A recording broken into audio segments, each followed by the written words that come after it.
What is happening here? Explain what Dak's doing. I don't know, but I can guarantee you this. In a couple weeks, one of these rap groups are going to make a dance out of that move. I can guarantee you that. Was that but that's Dak just was that getting them Bosa? hips. Was that Nick Bosa, the pass rusher, doing it, I think? Everybody got to get their hips open and throw that long square out. I mean, that looks like that's what Dak is doing. You got to throw that long square out, and sometimes 18 yards, sometimes 15 yards. You got to get them hips open. Well, I don't know what it's all about, but he's got to keep getting his hips open because after a 3-0 start, they've dropped 4 of the last 6. So, Coach, what's happening with Dallas? What's the issue? I really like this football team. I mean, in all phases.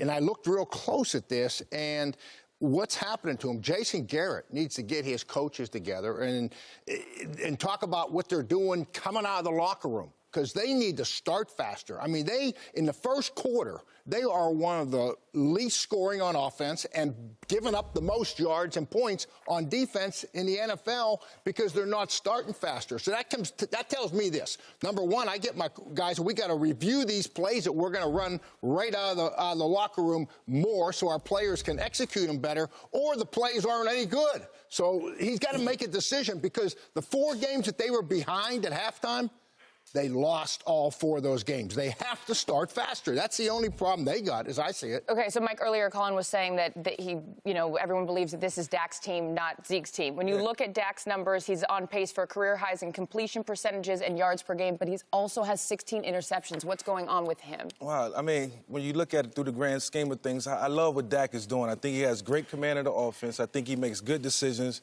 and I think he's been as consistent as they come. I don't know why he hasn't been paid yet. And because he's not the problem. Last week, what made me mad was that they took the ball out of his hands in crunch time. And, yes, they gave it to Zeke. That's the guy they paid. But Dak is the guy that needs the ball in his hands in crunch time. He's the best, one of the best. He's the best player on the field to me, if you ask me. Last week, I put all 8 division leaders on a piece of paper, and I wrote their identity down. 7 had a strong identity. Dallas didn't. What are they? Do you think they're brilliantly coached? Do you think – see, I think this is Dak's team. The coaching staff is struggling with their identity. At the end of that game, Dak's playing the best game he's played as a pro against Minnesota's roster. Stars everywhere. They take the ball out of his hands. What are they? Talent doesn't win championships. Identity. Baltimore knows exactly what they are. Seattle at the end of that game against San Francisco. Identity. Russell, it's your team. You control it. You're the pilot. I don't think Dallas... So what does that tell you? That they don't trust him?